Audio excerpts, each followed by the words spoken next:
بسم اللہ الرحمن الرحیم۔ شروع اللہ کے نام سے جو بڑا مہربان نہایت رحم والا ہے۔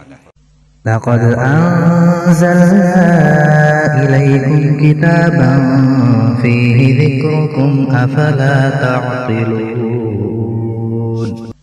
بے شک ہم نے تمہاری طرف ایسی کتاب نازل فرمائی ہے جس میں تمہاری نصیحت کا سامان ہے، کیا تم عقل نہیں رکھتے؟ اللهم صل على سيدنا ومولانا محمد وعلى آل سيدنا ومولانا محمد وبارك وسلم وصلى عليه۔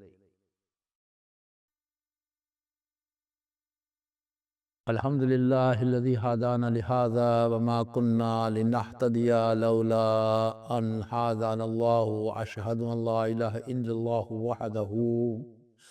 وحده لا شريك له، وأشهد أن محمدا عبده ورسوله۔ اعوذ باللہ من الشیطان الرجیم، بسم اللہ الرحمن الرحیم۔ وَإِذَا سَأَلَكَ عِبَادِي عَنِّي فَإِنِّي قَرِيبٌ أُجِيبُ دَعْوَةَ الدَّاعِ إِذَا دَعَانِي فَلْيَسْتَجِيبُوا لِي وَلْيُؤْمِنُوا بِي لَعَلَّهُمْ يَرْشُدُونَ۔ دوستان محترم، پہلے ایک نشست چونکہ ہو چکی ہے، اور اس موضوع سے کہ بھی بندے کی جو دعا ہے اس کے بارے میں آج یہ دوسری نشست ہے۔ انشاءاللہ تعالی اللہ کے فضل و کرم سے آپ ضرور اس بیان سے کافی ساری باتیں سیکھیں گے اور اس پر عمل کریں گے انشاءاللہ تعالی۔ اللہ تعالیٰ نے سورۃ حج میں فرمایا وَمِنَ النَّاسِ مَن يَعْبُدُ اللَّهَ عَلَىٰ حَرْفٍ فَإِنْ أَصَابَهُ خَيْرٌ اطْمَأَنَّ بِهِ وَإِنْ أَصَابَتْهُ فِتْنَةٌ انقلب عَلَىٰ وَجْهِهِ خَسِرَ الدُّنْيَا وَالْآخِرَةَ ذَلِكَ هُوَ الْخُسْرَانُ الْمُبِينُ۔ اور لوگوں میں سے ایک وہ بھی ہے، اب دیکھو اللہ تعالیٰ نشاندہی بھی کر رہا ہے۔ وہ بندہ تھا، وہ دریا کے کنارے عبادت کر رہا تھا، اس کے متعلق اللہ نے فوراً فرما دیا ایک وہ بھی ہے جو اللہ کی عبادت کنارے پر رہ کر کرتا ہے، سو اگر اسے بھلائی حاصل ہو جائے اس کے ساتھ وہ مطمئن ہو جاتا ہے، خوش ہو جاتا ہے، اور اگر اسے آزمائش آ جائے تو اپنے چہرے پر پھر جاتا ہے، اپنے چہرے سے پھر جاتا ہے، اور وہ اپنے آپ کو محسوس کرتا ہے کہ میں نے کچھ بھی حاصل نہیں کیا، یہ دنیا اور آخرت میں وہ نامراد ہو گیا۔ واقعی یہ اس کے لیے کھلا نقصان ہے، اور اللہ تعالیٰ خود فرماتے ہیں کہ جو میرا ہو کر نہیں رہتا، میرے محبوب کا ہو کر نہیں رہتا، وہ خسارے میں ہے، اس کو کچھ حاصل نہیں ہوگا، لا حاصل ہے۔ میرے دوستو، مال و دولت کی بندگی یہ ہے کہ اس کی چاہت اور طلب میں بندہ ایسا گرفتار ہو کہ اللہ تعالیٰ کے احکام اور حلال و احرام کی حدود کا بھی پابند نہ رہے۔ جو لوگ درم ہو دینار اور بہترین کپڑوں کے پجاری ہیں، اور انہوں نے مال و دولت ہی کو اپنا معبود مطلوب بنا لیا ہے، اس حدیث میں ان سے بیزاری کا اعلان اور ان کے خلاف دعا ہے کہ وہ اللہ کی رحمت اور اس کی خیر و برکت سے محروم اور دور رہیں گے۔ اب اس بات کو ذہن میں رکھ لے، اعمال کے لحاظ سے بندے دو قسم کے ہیں، ایک وہ ہیں جو اللہ اور اس کے رسول صلی اللہ علیہ وسلم کی پیروی کرتے ہیں اور حق کے راستے پر چلتے ہیں، وہ صراط مستقیم پر چلتے ہیں، اللہ کے ہدایت یافتہ بندے ہیں، خود جن کی پیروی کرنے کا اللہ پاک نے قرآن میں خود حکم دے دیا، اور ہم ہر نماز میں بھی دعا کرتے ہیں، اے اللہ ہمیں ان لوگوں کا راستہ دکھا جن پر تو نے انعام کیا، انعمت علیہم غیر المغضوب علیہم والضالین۔ میرے دوستو، جن کی خواہشات کا محور و مرکز صرف دنیا اور اس کی نمود و نمائش ہے، یہ بات بھی سمجھ لے کہ جو اللہ کے بندے اللہ اور اس کے رسول صلی اللہ علیہ وسلم کے حکم پر عمل کرتے ہیں، وہ جو بھی ان کو حکم ملا ہے وہ عبادت ہے، حلال روزی کمانا، برائی سے بچنا، یہ بھی عبادت ہے۔ جو اعمال اسلام، ایمان اور احسان کے زمرے میں آتے ہیں سب عبادت ہیں۔ یہ میں نے اس لیے سمجھایا کیونکہ عام طور پر ہم سب لوگ صرف روزے اور نماز کو عبادت سمجھتے ہیں۔ دوستان محترم، آیت کے اگلے حصے میں اللہ پاک نے فرمایا، اے نبی صلی اللہ علیہ وآلہ وسلم، ان بندوں کو جو میرے ہیں بتا دیجئے، فَإِنِّي قریب، میں ان کے قریب ہوں، اور اللہ اتنا قریب ہے، فرمایا وَنَحْنُ أَقْرَبُ إِلَيْهِ مِنْ حَبْلِ الْوَرِيدِ، اور ہم اس کی شہ رگ سے بھی زیادہ قریب ہے۔ میرے دوستو، اللہ تبارک و تعالیٰ بہت ہی محبت کرنے والے، شفقت کرنے والے، رحمت کرنے والے، کرم کرنے والے۔ میرے دوستو، ہم جتنا بھی بیان کریں، قیامت تک لگے رہیں، ہم اللہ کی تعریف بیان نہیں کر سکتے۔ اللہ پاک فرماتے ہیں اجیب دعوات الداعی اذا دعا، جب کوئی مجھے پکارتا ہے۔ لفظ دعائی آیا ہے، مطلب اللہ کا بندہ جو دعا کرتا ہے، اللہ سے گزارش کرتا ہے، تو اللہ اس کی دعا کو قبول کرتا ہے۔ یعنی اللہ نے فرمایا جو میری عبادت کرتا ہے میں اس کی عبادت کو قبول کرتا ہوں۔ دعا بمعنی عبادت ہے، اجابت کا معنی قبول کرنا ہے۔ دعا عبادت ہے، یہ میں خود سے نہیں کہہ رہا، پیارے آقا صلی اللہ علیہ وسلم سے روایت ہے، الدعاء هو العباد، دعا عبادت ہے۔ لوگو، تمہارے رب نے فرمایا تم میری عبادت کرو، میں تمہاری عبادت کو قبول کروں گا۔ دعا کو عبادت کہا جاتا ہے۔ اللہ تعالیٰ کا ارشاد مبارک ہے، ان الذین یستکبرون عن عبادتی سیدخلون جہنم داخرین۔ سورۃ المومن میں ہے، جو لوگ میری عبادت سے آراز کرتے ہیں وہ عنقریب ذلیل ہو کر جہنم میں پہنچ جائیں گے۔ اللہ تبارک و تعالیٰ نے دعا کا حکم جو دیا، اس پر ابھارا اور اس کو عبادت فرمایا، اور دعا مانگنے والوں کی دعا کو قبول کرنے کا وعدہ کیا ہے۔ حضرت عبادہ بن صامت رضی اللہ تعالیٰ عنہ بیان کرتے ہیں، میں نے رسول اللہ صلی اللہ علیہ وآلہ وسلم کو یہ فرماتے ہوئے سنا ہے، میری امت کو 3 چیزیں ایسی عطا کی گئی ہیں جو کسی کو عطا نہیں کی گئیں سوائے انبیاء کرام کے۔ اللہ تعالیٰ نے جب کوئی نبی مبعوث فرمایا تو ارشاد فرمایا تم مجھ سے دعا کر، میں تیری دعا کو قبول کروں گا۔ مقصد اس کی جو امت اس نبی کی تھی وہ دعا نہیں کر سکتی تھی، وہ دعا کروانے کے لیے اپنے نبی کے پاس آتے تھے، اور نبی اس وقت کے دعا کرتے تھے تو اللہ پاک قبول کرتے تھے۔ امت محمدی صلی اللہ علیہ وسلم کو بھی فرمایا گیا ادعونی استجب لکم، تم مجھ سے دعا مانگو میں تمہاری دعا کو قبول کروں گا۔ سبحان اللہ۔ جب بھی کوئی نبی مبعوث فرمایا تو ارشاد فرمایا کہ تم پر دین میں کوئی تنگی نہیں رکھی، اور اس امت کو بھی فرمایا کہ تم پر دین میں کوئی تنگی نہیں رکھی۔ جب اللہ تعالیٰ نے کسی نبی کو مبعوث فرمایا تو اسے اپنی قوم پر گواہ بنایا، اور اس امت کو اس امت کو اللہ تعالیٰ نے کیسا اعزاز بخشا ہے، تمام لوگوں پر گواہ بنایا، تمام جو پہلے گزر گئے ان پر بھی گواہ بنایا۔ خالد ربیع فرماتے ہیں اس امت کے لیے ادعونی استجب لکم کا فرمان حیرت انگیز ہے۔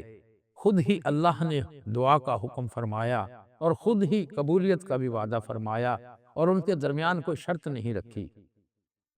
اللہ کی اپنے حبیب صلی اللہ علیہ وسلم کے امتیوں سے محبت کی انتہا ہے۔ پہلی امتیں اپنی ضروریات میں اپنے انبیاء کی بارگاہ میں پناہ لیتی تھی، حتیٰ کہ ان کے انبیاء ان کے لیے اللہ تعالیٰ کی بارگاہ سے سوال کرتے تھے، لیکن ہمارے آقا صلی اللہ علیہ وسلم کے صدقے اللہ ہر امتی کی دعا کو قبول فرماتا ہے۔ میرے دوستو، آپ یہ بھی سوال کر سکتے ہیں کہ دعا تو بہت ہم کرتے ہیں، مانگتے بھی ہیں، لیکن دعا قبول نہیں ہوتی، پھر اس آیت کا مطلب ہے کہ کیا مطلب ہے؟ اس کا جواب یہ ہے کہ حضرت ابو سعید خدری رضی اللہ تعالیٰ عنہ فرماتے ہیں رسول اللہ صلی اللہ علیہ وآلہ وسلم نے ارشاد فرمایا جو بندہ اللہ تعالیٰ سے کوئی دعا کرتا ہے جس میں نہ گناہ ہو، نہ رشتے ناطے ٹوٹنے کا خطرہ ہو، تو اسے اللہ 3 باتوں میں سے ایک ضرور عطا فرماتا ہے۔ یا تو اس کی دعا اسی وقت قبول فرما کر اس کی منہ مانگی مراد پوری کر دیتا ہے، یا اسے ذخیرہ کر کے چھوڑ دیتا ہے، آخرت میں اسے اس کا بدلہ عطا فرمائے گا، یا اس کی وجہ سے کوئی آنے والی بلا اور مصیبت کو ٹال دیتا ہے۔ جب لوگوں نے یہ سنا، صحابہ کرام رضوان اللہ اجمعین نے یہ سنا کہ حضور اکرم صلی اللہ علیہ وسلم پھر تو ہم بکثرت دعا مانگا کریں گے، آپ صلی اللہ علیہ وسلم نے فرمایا پھر اللہ کے ہاں کیا کمی ہے؟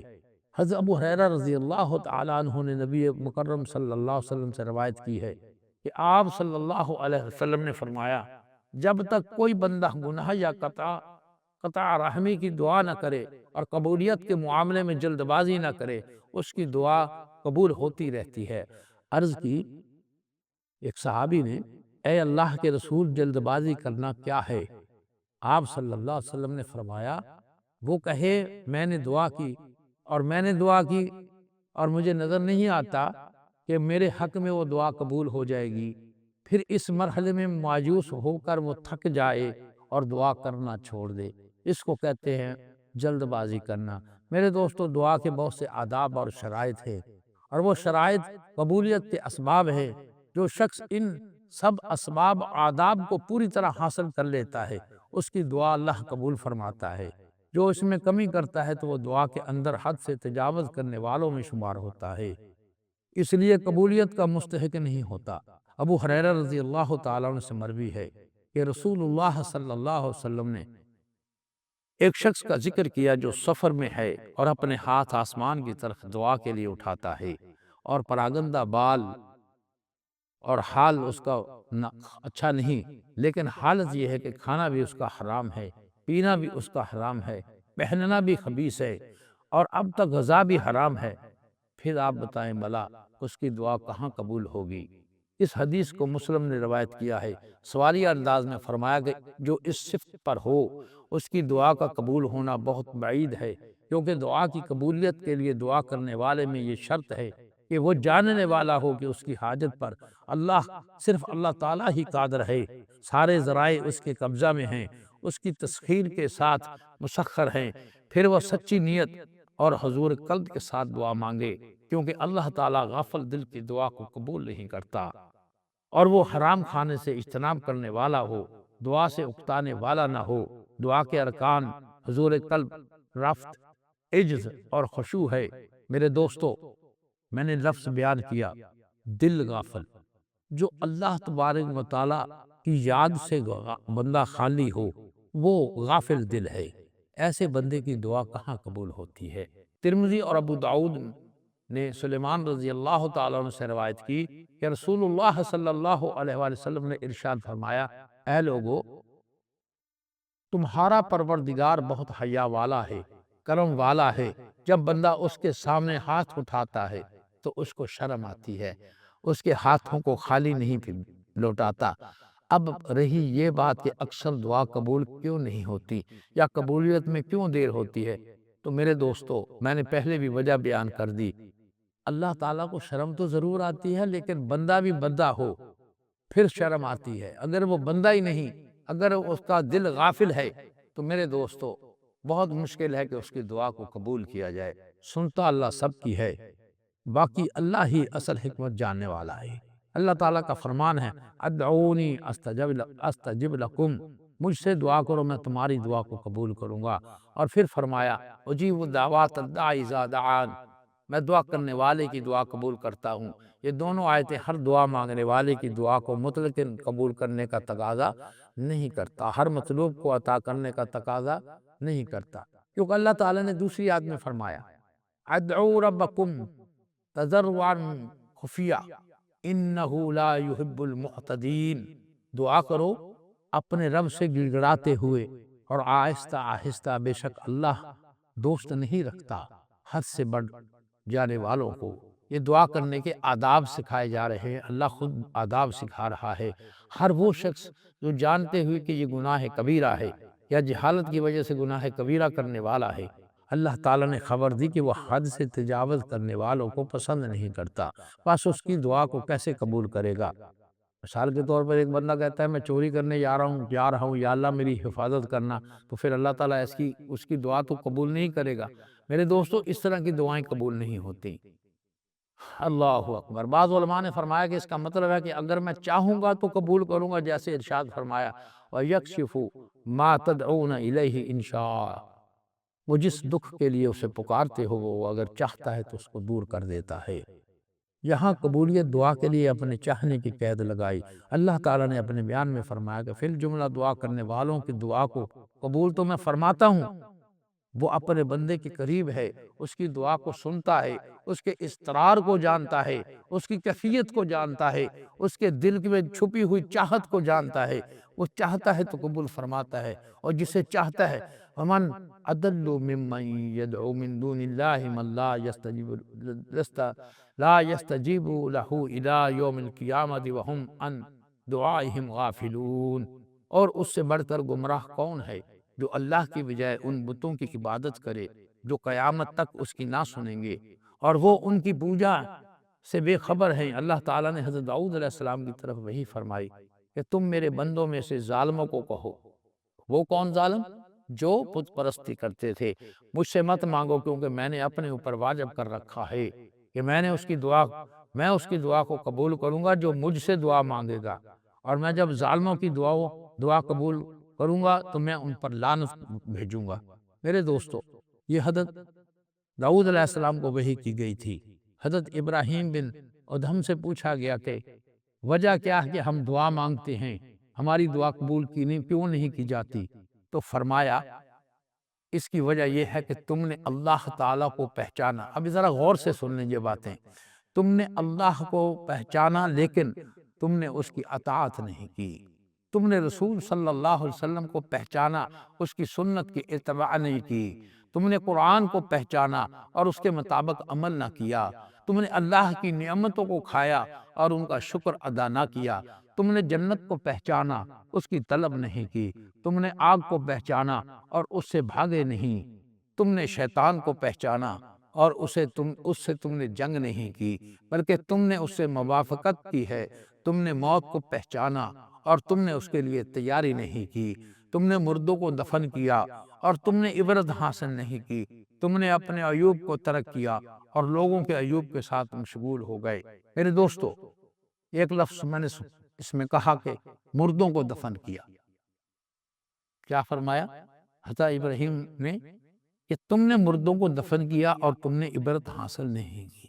آپ کو بھی تجربہ ہوگا، آپ قبرستان میں جاتے ہیں، میت ابھی دفن بھی نہیں ہوئی ہوتی، ٹولیاں بنا کر دنیاوی باتیں شروع ہو جاتی ہیں۔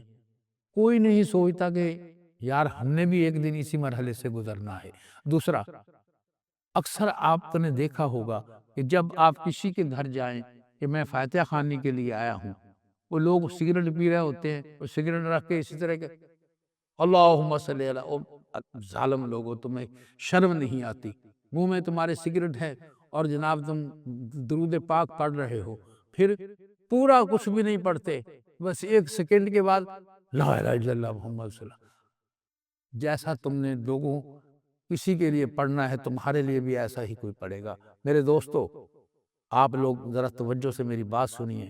جب بھی کسی جگہ پر فاتحہ خوانی کے لیے جائیں، پورے آداب کے ساتھ، وضو کے ساتھ اور تسلی سے پڑھیں، پھر اللہ سے دعا کریں کہ یا اللہ جو بھی میں نے پڑھا ہے اپنی بارگاہ میں قبول فرما، اور پیارے آقا صلی اللہ علیہ وسلم کی بارگاہ میں اس کا ثواب پہنچے۔ یا اللہ ان کے صدقے تمام مسلمانوں کو اور یہ مرنے والے کو اس کا ثواب پہنچے۔ میرے بھائیوں، کل کو ہم نے بھی مرنا ہے، کل کو کوئی ہمارے لیے بھی پڑھے گا۔ میرے دوستو، بات میں کر رہا تھا کہ اگر اللہ تبارک و تعالی چاہے تو تب ہی بات بن سکتی ہے۔ اللہ تبارک و تعالیٰ کو جب آپ پکا ہو کے اور اس کے اوپر آپ عزم کر لیتے ہیں اور یقین کامل کر لیتے ہیں، تب بات بنتی ہے، ورنہ بات نہیں بنتی۔ حضرت علی رضی اللہ تعالیٰ نے نوف البقالی کو کہا، اے نوف، اللہ تعالیٰ نے حضرت داؤد علیہ السلام کو وحی کی تھی کہ بنی اسرائیل کو کہو کہ وہ میرے گھروں میں سے کسی گھر میں داخل نہ ہوں مگر پاک دلوں کے ساتھ، جھکی ہوئی نگاہوں کے ساتھ، پاک ہاتھوں کے ساتھ۔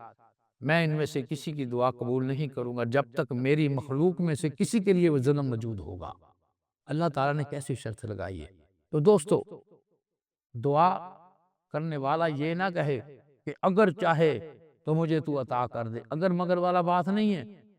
آپ کو پورا یقین ہونا چاہیے کہ میں جو بات کر رہا ہوں وہ میری بات صحیح ہے۔ اگر میری بات صحیح ہے اور حدیث و قرآن کے مطابق ہے تو آپ کو یہ عین یقین ہونا چاہیے کہ میرا رب سن رہا ہے اور میرا رب کو قبول کرنے والا ہے۔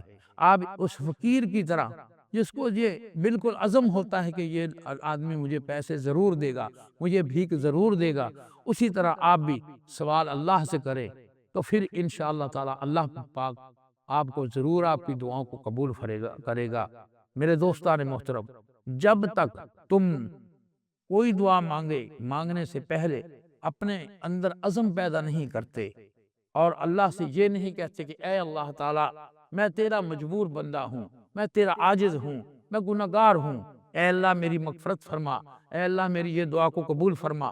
اللہ تبارک و تعالیٰ ضرور دعا کو قبول فرمائیں گے اگر آپ کا عزم پورا ہے، آپ کا یقین پختہ ہے، آپ نبی مکرم صلی اللہ علیہ وسلم کا صدقہ مانگتے ہیں، تو میرے دوستو اللہ تبارک و تعالیٰ آپ کو کبھی بھی ذلیل نہیں کرے گا۔ ہمارے علماء نے فرمایا یہ قول دلیل ہے کہ مومن کو دعا میں کوشش کرنی چاہیے، وہ قبولیت کی امید رکھتا ہو اور اللہ کی رحمت سے مایوس نہ ہو، کیونکہ وہ کریم ذات ہے، اس سے آپ دعا مانگ رہے ہیں۔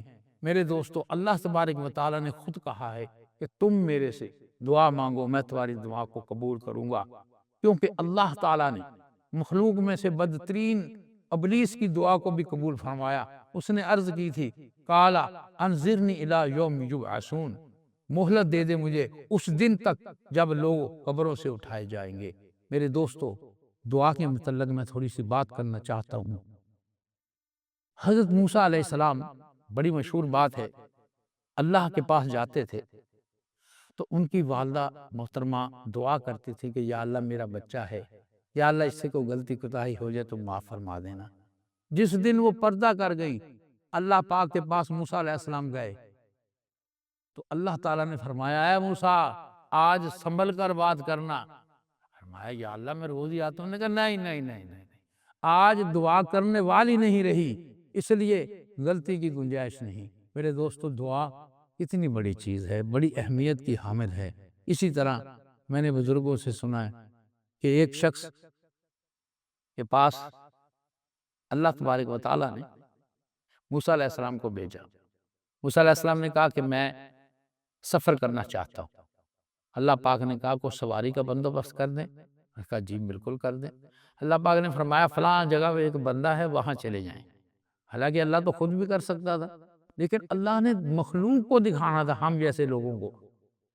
وہاں پر آپ موسیٰ علیہ السلام تشریف لے گئے، ایک عام سا آدمی بیٹھا تھا، آپ نے جا کر فرمایا کہ اے بندے میں آپ کی قوم کا پیغمبر ہوں اور میں فلاں جگہ پہ جانا چاہتا ہوں، آپ اللہ تعالیٰ نے مجھے آپ کے پاس بھیجا ہے اور آپ میرے لیے کوئی سواری کا بندوبست کر دیں۔ اس نے کہا ٹھیک ہے جی، آپ اگر میرے پیغمبر ہیں میں ابھی کر دیتا ہوں۔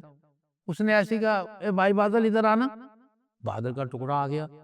موسیٰ علیہ السلام بڑے پریشان ہوئے کہ یا اللہ میں تیرا پیغمبر ہوں، میرے مالک یہ کیا ماجرا ہے۔ فی الحال وہ وہاں بیٹھ گئے اس کے اوپر اور اس نے کہا اے بھائی بادل جہاں یہ جانا چاہتے ہیں لے بھی جاؤ اور لے کے بھی آ جانا۔ ایسا ہی ہوا۔ اس کے بعد ساری رات گزر گئی، بڑے بے چین رہے موسیٰ علیہ السلام۔ دوسرے دن اللہ تعالیٰ کے پاس گئے، عرض کی اے میرے مولا میں اس بات کو سمجھ نہیں سکا۔